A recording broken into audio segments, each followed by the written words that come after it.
Hi guys, thanks for watching the channel. Welcome to Bloke Collecting Watches. Today we're going to discuss two of the, the most popular Rolex watches probably on the market today. The Rolex Submariner versus the Rolex Sea Dweller 43, so the SD43. On the wrist today, I've got been a little bit different. I've got my rose gold Breitling B01 43 millimeter Navitimer. Gorgeous watch, but today we're talking Rolex. So one of the things that I've always collected is stainless steel Rolex. Love them, just very versatile, really cool watches.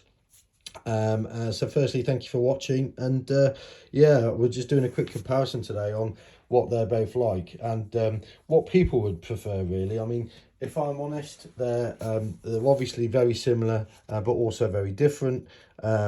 Same but different. You know, this is a watch that is capable of doing 4,000 feet or 1,220 meters, which we'll never ever dive to. And this is 1,000 feet and 300 meters, which we'll also never dive to. So both watches are capable of going insanely deep, you know, and they obviously do the deep sea as well, which is a joke. It's 4,000 meters. I mean, you know, it's just silly, but it's what they can do. Rolex, it's all about what they can do. I think if you were to ask 10 people what they would prefer, most people would probably just say, look, I just want a sub. And one of the reasons for that is it's non-offensive, it looks great, it's not too thick. So unlike the Sea Dweller, where the differences are, is that the Rolex sub, just a 40mm or the new 41, I think there's 0.2mm difference, but it is a genuinely day-to-day wearer. You can wear it in any form, fashion, event. You know, you can wear it diving, scuba diving, to the beach, in flip-flops, to the Oscars, whatever. They are just very, very cool, and just literally become at cult status now. The massive following for them, and yeah, just very, very happy that I own one. I probably don't wear it as much as the SD43, and that is because that's a newer watch, and I'll be honest with you, I just prefer it. So I think at a style, they obviously look quite similar, and I'm sure there's people going, why is this guy doing a comparison between watches that look the same? But when you've been collecting watches, we all know that they are slightly different, and if you're watching this video, you probably agree with me as well. But very cool watch, and I think, like I say, if you were to ask 10 people, the majority would say, I'll have a sub. And I don't blame them.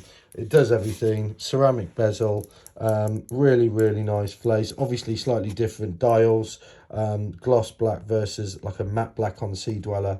But yeah, just a super daily, if that's what you want it for.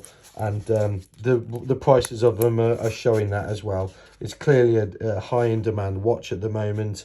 Everyone wants one, and that's why it's reflected in the actual kind of used prices now. They've gone, certainly the last 2 years, it's just gone a bit silly. Hopefully it'll calm down, because if there are any genuine watch wearers out there that want to wear one, hopefully you can get your hands on one, ladies and gents, because it has to be a must in anyone's collection. My favourite is the Sea Dweller, mainly because it's chunkier. I do like chunky watches, not too chunky. 43 is probably the limit, although I love a James Cameron, just for the kind of diving trilogy. I think that's my ambition, is to have the diving trilogy. But yeah, this is obviously, now the reason a lot of people don't like the Sea Dweller is because of how it sits on the wrist, and that's because if you're thinking of buying one, just bear in mind that obviously the case back here, there's a kind of taint. I think it's the bottom of the case actually sits on your wrist, so it's not as doesn't sit as evenly, if you know what I mean. And if I look at it, if you just look at it from that shot there, you'll understand what I mean. You can see that there's quite a little bit there missing, whereas a sub will fit. And reason why I think that if you were to compare it, it would probably win, because it's a more usable watch, as opposed to the Sea Dweller, which is depending on the size of your wrist. If you've got a small wrist, 6.5 inches, then you're going to struggle. I've got a 7.5 inch wrist, so it goes bang on. Maybe I'd like a bit chunkier, and then it would sit flat. But really, it does have some presence, this watch. Really cool. You know, the fact that it does 1220 meters, I mean, let's be honest, we don't dive that deep, but it is cool.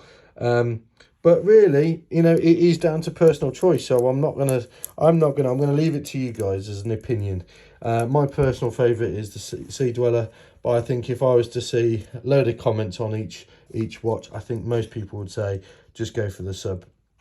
In terms of price, this now I think has a retail of £6,500, something like that, as a non-date. And then the Sea Dweller was 9,300. It's actually now 10,000. So it's gone up quite a lot. So a significant chunk more. It's probably 30% more money.